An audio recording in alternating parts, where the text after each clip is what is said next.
দুনিয়া ভোগ করতে পারলেই চালায়। কুলু ওয়া তামাত্তাউ কালিলান ইন্নাকুম মুজরিমুন। আল্লাহ বলে, নাফরমান, তুই নাফরমানি সত্ত্বেও অল্প সময়ের জন্য আমার দুনিয়া ভোগ কর, খা। বেঈমান, কুলু ওয়া তামাত্তাউ, খা বেটা, অল্প সময়ের জন্য দুনিয়া ভোগ কর। শুধু মনে রাখিস বান্দা, ইন্নাকুম মুজরিমুন, তুমি কিন্তু পাপী। নাস্তা খাও, কোনো মানা নাই। আল্লাহ বলছে, বান্দা শুধু মনে রেখো, ফজরের নামাজ পড়ো নাই।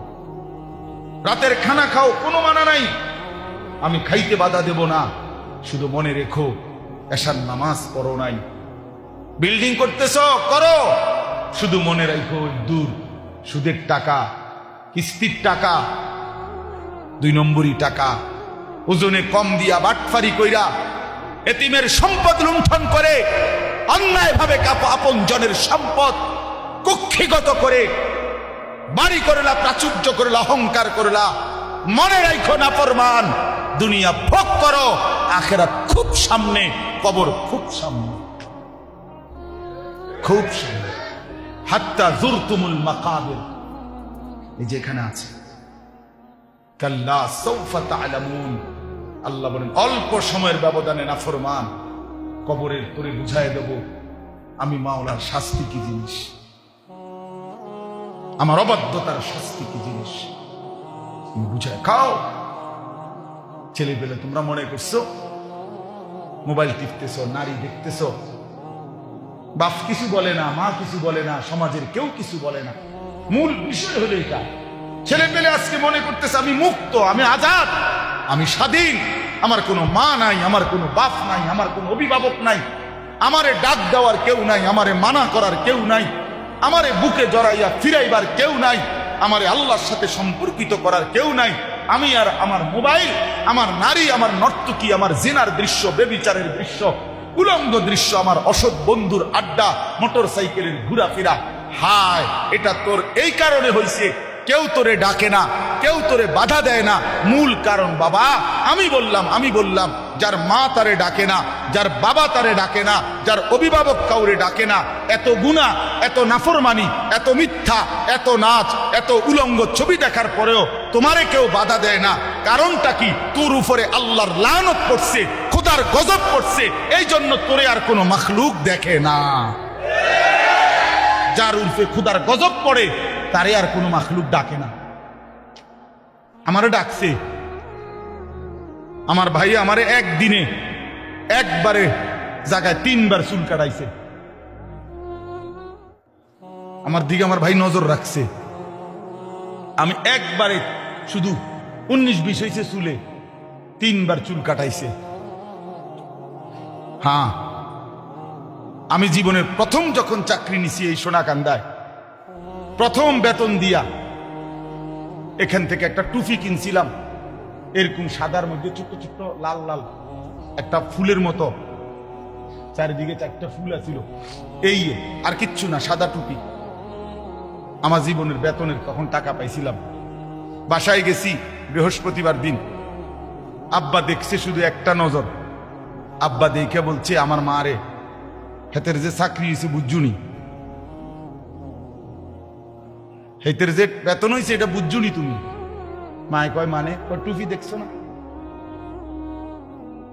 বুঝেন নাই? ওই যে টুপি দেখলা না, মানে ওই যে ফুলওয়ালা, এটা হারাম না। কথা বোঝেন নাই? রঙিন টুপি পরা কি হারাম? না, হারাম না, কিন্তু ওই বাবা তো জীবনে কোনোদিন কি করে নাই, সাদা টুপি ছাড়া পড়ে নাই, এই জন্য আব্বা এটা পছন্দ করে নাই। মা আমারে বলছে আলাদা, পুত তোর আব্বা তোর টুপিটা পছন্দ করে নাই, এটার মধ্যে লাল লাল ফুল আইলো কেন? এই যে রেখে দিছি, আর কোনোদিন করিনি। বাবা নজর রাখছে, মা নজর রাখছে, বাবা বড় ভাই নজর রাখছে। বিনিময়ে আল্লাহ তাআলা কোরআনের সামান্য কিছু হলেও কোরআন তিলাওয়াত করার দৌলতটুকু দান করছে। কেন তোমারে ডাকে না? 365 দিনে তুমি কোনোদিন ফজরের নামাজ পড়ো না, অথচ তোমার নিয়ে কারো কোনো মাথা ব্যথা নাই। তুমি এত অভিশপ্ত হইলা কেমনে ভাই? তোমার উপরে এত বড় গজব কেমনে পড়লো? 30 বছর ধরে লোকটা মিছা কথা কয়, কেউ তারে কোনো দিন ফিরাইবার জন্য চায় না। আহা, তার এই পরিণতি হলো কেন? বলে দেখেন, ভেবে দেখেন। এই জন্য হাদিসের মধ্যে আছে, আল্লাহ তাআলা যখন কাউকে ভালোবাসে তো গোটা সৃষ্টি তাকে ভালোবাসে। আল্লাহর নজর থেকে যখন কেউ সরে যায়, গোটা মখলুক তাকে ঘৃণা করে, গোটা মখলুক তাকে ঘৃণা করে। এই জন্য আমি অনুরোধ করলাম, প্রিয় ভাই আমার, নিজের কদর করো, নিজের কদর করো, জিন্দেগির কদর করো, জীবনের কদর করো। বলো ইনশাআল্লাহ, ছেলেরা বলো ইনশাআল্লাহ।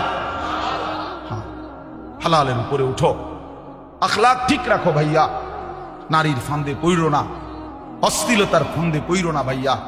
যে চাহিদা আল্লাহ দিছে সে চাহিদা পূরণের ব্যবস্থাও আল্লাহ রাখছে।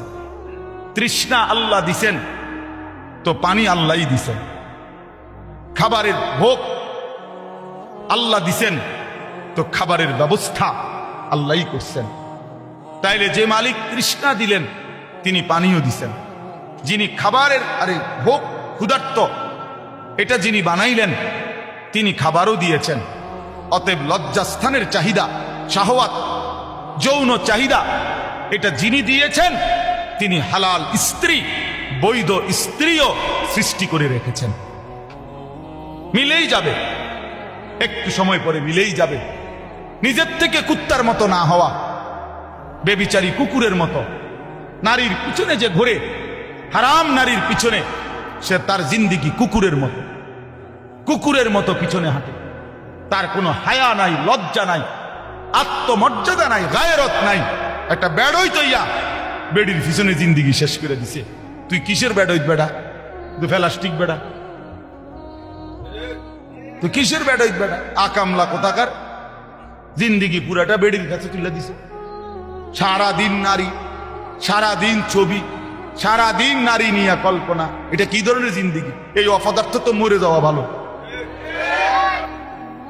হয়তো মনের আবেগে বলেই ফেলছে যে আজকে আর যুদ্ধ কি করুন, আমরা তো এমনি 12,000, ওরা নাকি 4,000, এগুলো তো এমনি উড়ে যায়। আল্লাহ তাআলা এই সামান্য কথাটাও পছন্দ করেন। আল্লাহর উপরে ভরসা ছাইরা তো তোমরা নিজেদের সংখ্যার উপরে ভরসা করো। তখন যুদ্ধের ময়দানে ঢুকছে, আরে প্রথমে 4,000 কাফেরদের এমন তীব্র আক্রমণ করছে মুসলমানদের উপরে, একেবারে 12,000 সাহাবী অল্প সময়ের মধ্যে যুদ্ধের ময়দান ছেড়ে দিচ্ছে। সবাই যার যার মতো ছত্রভঙ্গ হয়ে গেছে, অর্থাৎ দাঁড়াইতেই পারে না, দাঁড়াইতেই পারে না প্রথম আক্রমণ। তখন আল্লাহ নবী সাল্লাল্লাহু আলাইহি সাল্লাম একা যুদ্ধের ময়দানে নিজ জায়গায় দাঁড়িয়েছেন। এক সুতা, এক কদম নবী সাল্লাল্লাহু আলাইহি সাল্লাম পিছান নেই, এবং সাহাবীদের এবং কাফেরদেরকে লক্ষ্য করে দোনো পক্ষকেই দুইটা কথা নবী বলছেন।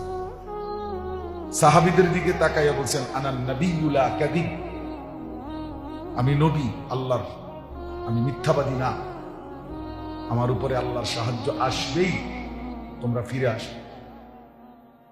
আর কাফেরদের দিকে তাকাইয়া বলছে, আনা ইবনু আব্দুল মুত্তালিব, আমি আব্দুল মুত্তালিবের বংশের ছেলে, আমি কাপুরুষ না, আমার সাথে কেউ যদি না থাকে আমি একা হলেও যুদ্ধ করে যাব, আমি বুকেই দেব, পিঠ দেখাবো না।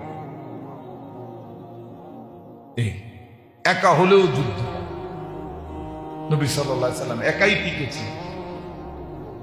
এজন্য বাপ, এটা জরুরি বিষয়। দিন যত যাচ্ছে, সময় যত আগে বাড়তেছে, এদিক দিয়ে দিন কমে, ওদিক দিয়ে কিয়ামত আগায়, এটাই স্বাভাবিক। আর কিয়ামত যত আগাচ্ছে, এগিয়ে আসতেছে ফিতনা, ফাসাদ, ইমানের পরীক্ষা, আখিরাতের পরীক্ষাও বাড়তেছে।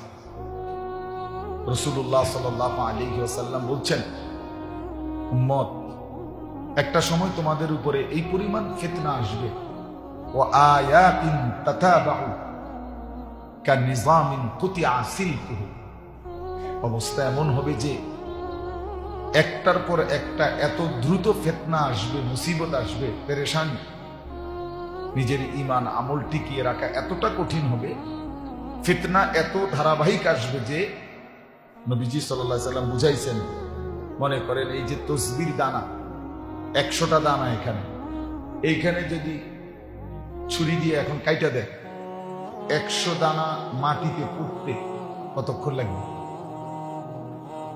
সামান্য 1 মিনিটও লাগবে। অনবরত একটার উপর একটা দানাগুলো পড়বে কিনা, এইটা নবীজি বুঝাইছেন। কার নিজামিন কুতিয়া সিলকুহু, যেমন মালা, মনে করেন তসবির ছড়া, তার রশি যেমন কেটে দিলে সবগুলো দানা একসাথে পড়ে, একটার উপরে একটা, তোমাদের উপরে মুসিবত ফিতনা এইভাবে একটার উপর একটা পড়ে। কোনটা সামাল দিবে? কোনটা সামাল দিবে? এরকমটা হাদিসের মধ্যে আছে, রাসূলুল্লাহ সাল্লাল্লাহু আলাইহি সাল্লাম একদিন মদিনার একটু উঁচু জায়গায় উঠে, এটা টিলার মতো একটু উঁচু জায়গায় উঠে মদিনার সব ঘর বাড়ির দিকে তাকাইছেন। তাকাইয়া নবীজি সাহাবীদেরকে বলতেছেন, সাথে যারা আছে, ইন্নী লা আরাল ফিতানা কামাওয়াকিল কাতরি খিলালা বুয়ুতিকুম, আমি দেখতেছি তোমাদের প্রতিটা ঘরগুলোতে বৃষ্টির ফোঁটার মতো ফিতনা পড়তেছে, বৃষ্টির ফোঁটার মতো। প্রিয় ভাই, ভেবে দেখেন বৃষ্টির ফোঁটা কেমন, এক ফোঁটা পড়ার 1 মিনিট পরে আরেক ফোঁটা পরে, ঠিক আছে? বুঝেননি বৃষ্টির ফোঁটা কেমনে পড়ে? অনবরত কিনা? অনবরত, ধারাবাহিক, অনবরত। এইভাবে নবীজি বলছেন ফিতনা অনবরত আসবে বৃষ্টির ফোঁটার মতো। রাসূলুল্লাহ সাল্লাল্লাহু আলাইহি সাল্লাম হাদিসে স্পষ্ট, আমি নিজে পড়ছি, নবী সাল্লাল্লাহু আলাইহি সাল্লাম বলছেন, দাজ্জাল যখন বের হবে তো বিভিন্নখানে মানুষের মধ্যে ব্যাপক কানাঘুষা চলবে, তো কিছু কিছু ভুয়া খবর আসবে যে অমুকখানে দাজ্জালকে দেখা গেছে, অমুকখানে। রাসূলুল্লাহ সাল্লাল্লাহু আলাইহি সাল্লাম বলছেন, উম্মত সাবধান করলাম, এমন কোন সংবাদ শুই না দাজ্জালকে একটু দেখার জন্য বলে আমি দেখতে আইলাম। রাসূলুল্লাহ সাল্লাল্লাহু আলাইহি সাল্লাম বলছে, সাবধান, দেখবার জন্য উকি দিয়া, এক নজর দেখার জন্য তুমি যাইও না, গেলে তুমিও ফিতনায় আক্রান্ত হয়ে ঈমান হারায় ফেলবে, ঈমান হারায় ফেলবে। আমরা অনেক সময় আওয়াজ উঠলে দৌড় মারি, কি হইছে? এমন না যাও, দাজ্জাল আসছে, দাজ্জাল আসছে, এ কথা শুনে দৌড় দিও না। রাসূলুল্লাহ সাল্লাল্লাহু আলাইহি ওয়াসাল্লাম বলছেন, এই জন্য বাপ শুরুর কথা হলো এটাই, দিন যত বাড়তেছে, জিন্দেগি যত সামনে যাচ্ছে, তো মুসিবত, পেরেশানি, অস্থিরতা বাড়তেছে। রাসূলুল্লাহ সাল্লাল্লাহু আলাইহি ওয়াসাল্লাম বলছেন, একটা সময় এমন আসবে যখন ঈমান সংরক্ষণ করা এতটা কঠিন হবে যে কাল কাবিদ আলাল জামর, হাতের মধ্যে, তালুর মধ্যে জ্বলন্ত কয়লা নেওয়া যতটা কঠিন, হাতের মধ্যে যদি জ্বলন্ত কয়লা হাতের তালুতে রাখা যেমন কঠিন, নিজের ঈমান হেফাজত করা এতটা কঠিন। এরকম সময় হবে। নবী সাল্লাল্লাহু আলাইহি ওয়াসাল্লাম বলেন, বাদিরু বিল আ'মালি ফিতানান কাকিতা'ইল লাইলিল মুজলিম। নবীজি সাল্লাল্লাহু আলাইহি সাল্লাম বলেন, শুনো আমার উম্মত, সময় থাকতে ফিতনা অতিরিক্ত আসার আগে আগেই নেক আমলগুলো জলদি জলদি করে দাও, দ্রুত দ্রুত। এখন সময় আছে, যতক্ষণ সুযোগ আছে নেক আমলগুলো জলদি জলদি করো, নামাজ, রোজা, দান, সাদাকা, জিকির, তেলাওয়াত, তাহাজ্জুদ দ্রুত করো, দ্রুত। ফিতনা আসতে আসতে। ফিতনা কেমন আসবে? নবী সাল্লাল্লাহু আলাইহি সাল্লাম বলেন, কাকিতাইল লাইলিল মুজলিম, অমাবস্যার অন্ধকার রাতে যেমন মানুষ পথ হারায় ফেলে, এইরকম ফিতনা আসবে। অর্থাৎ চারিদিকে বেদিশা হইয়া যাইবা, এত বেশি অন্ধকার যে নিজের শরীরে দেখা যায় না। অমাবস্যার অন্ধকারের মতো তোমাদের উপরে ফিতনা আসবে, তখন আর আমল করার সময় পাইবা না। আমি একটা ছোট্ট উদাহরণ দিই বুঝানোর জন্য। আমি একবার কুমিল্লা একটা হোটেল থেকে রাত্রেবেলা, বৃহস্পতিবার রাতে, আরো আগে, 3 পিস দামি কেক কিনছিলাম। এগুলা জামরুল কেক কয়, গোল গোল পেঁচানো, খুব স্বাদের। তো রাত্রে 2:30-3টা বাজে কুমিল্লা, তখন আমরা ঠাকুরপাড়া কুমিল্লার বাসায় থাকতাম। তা আমি রাত্রে এগুলা নিছি বাসা। সকালবেলা 10টা সাড়ে 10টার দিকে আমি আমার বিবি এবং আমার 2টা বাচ্চা তখন বললাম যে তোমরা এগুলা খাও, আমি জুমার নামাজ পড়ে আসতেছি। তখন আমার আব্বার মসজিদে আমি জুমা পড়তাম ঠাকুরপাড়ায়। আমি নামাজ পড়ে আসতেছি, আমি আমার লেগে 1 পিস রাখো বা একটু রাখো, আমি এটা পরে খাবো, তোমরা এখন খাইয়া ফেলো, আমার সময় নেই। তো ওরা, আমার 2 বাচ্চা এবং বিবি, তারা একটু একটু খাইছে। আমি জুমার নামাজ পড়ে আইসা দেখি 3 জনই ফিট হইয়া পড়ে গেছে। এত বেশি অবস্থা খারাপ যে পেটে 3 জনকেই তৎক্ষণাৎ নিয়ে কুমিল্লা টাওয়ারে হসপিটালে ভর্তি করতেছে। এখন 3 জন 3 সিটে, মেয়েটা একটা সিটে দিছে, ছেলেরে একখানে দিছে, বিবির একটা সিটে দিছে। এখন আমারে ডাক্তারে একবার বলতেছে এটা আনেন শরীরের লাগে, একবার মেয়ের লাগে। আমি সোজা পাগল হয়ে গেছি। হায় হায়, আমি এখন কি করতাম? কি ওর কাছে যাইতাম না, এর কাছে যাইতাম না, এর কাছে যাইতাম, একই টাইমে। যা আমার বোঝানোর উদ্দেশ্য হলো যে মুসিবতটা যখন একসাথে হয়ে যায় অনেকগুলো, মানুষ তখন দিশেহারা হয়ে যায় যে আমি এখন কি করতে পারি। এই জন্য বাপ, একটা সময় এমন আসবে যে একটা ফ্যামিলির সকলে এলোমেলো, বাবার তখন মাথা ঠিক থাকবে না।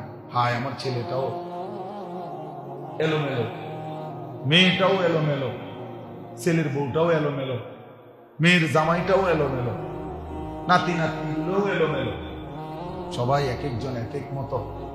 আমার জিন্দিগির আর কি ঠিক করমু কাকে, বুঝামু কারে, মানা করমু কারে, ডাকমু কারে। এই জন্য আজকে কিন্তু আপনারা লক্ষ্য করে দেখেন, একজন মুসলমান তার ঘরের মানুষগুলোর প্রতি তার কোনো নিয়ন্ত্রণ নেই। খাট পালং সোফা ফার্নিচার এটি খুব সুন্দর, বার্নিশ চমৎকার, ইট বালু সিমেন্ট সব 1 নাম্বার, কাঠ 1 নাম্বার, সব খুব সুন্দর। আপন সন্তান, আপন পরিবারের মানুষগুলোর উপরে যে মানুষটা অভিভাবক, রোজগার করে, উপার্জন করে, এই বেচারার কোনো নিয়ন্ত্রণ নেই। চোখের সামনে ছেলেটা, আমি বাপ, অথচ এটা আমার সন্তান। সন্তান, এই ছেলেটার বাপ দাদার কারোর সাথে তার চুল, চেহারা, চলা ফেরার কোনো মিল নেই। মেয়েটা মেয়েটার মতো, বউ বউর মতো, যার মন চায় মোবাইল টিপে, যার মন চায় আড্ডা দেয়, যার মন চায় ছবি দেখে, যার মন চায় টেলিভিশন দেখে, যার যেটা মন চায় সে ওটা করতেছে। বউয়ে টেলিভিশন দেখতেছে, ছেলে মোবাইল টিপতেছে, মেয়ে অন্য ছেলের সাথে কথা বলতেছে, সবাই নাফরমানির মধ্যে ব্যস্ত। আর এই বেচারা মাথার ঘাম পায়ে ফেলে এদের জন্য টাকা পয়সা, বাজার সদাই, ঘর দুয়ার, ফার্নিচার, এইগুলো ব্যবস্থা করতে করতে তার জানটা শেষ হয়ে যায়। কিন্তু যাদের জন্য উপার্জন করতেছে তাদের কারো উপরে তার কোনো নিয়ন্ত্রণ নেই। এর চাইতে বড় দুর্ভাগ্য আর কি, এর চাইতে বড় বদনসিব আর কি বলেন। আমার আজীবনের চিল্লানি এটা, সারাটা বছর আমি এই চিল্লাই এই কথা, সারাটা বছর আমার এই একই চিল্লানি, একই আহাজারি করি যে কিরে বাপ, পুরাটা জীবন কষ্ট করে মাথার ঘাম পায়ে ফেলে এই টাকাগুলো রোজগার করতেছেন, এত কষ্ট করে এই ঘর সংসার সাজাইলেন, অথচ এই নাফরমান সন্তান খোদার 365 দিনে কোনদিন এমন সুন্দর তরতাজা ছেলে 16 বছর 14 বছর কোনদিন ফজরের নামাজ পড়ে না, খোদার একটা বছরে কতদিন এত বড় জানোয়ার মুসলমানের বাচ্চা হয় কেমনে? এত বড় জানোয়ার মুসলমানের বাচ্চা হয় কেমনে? মুসলমানের বাচ্চা হয় কেমনে বলেন? তুমি বাবার জীবনের সার্থকতাটা কি? এই মার জিন্দেগির সার্থকতাটা কি বলেন? বুঝাইয়া বল, একজন জবাব।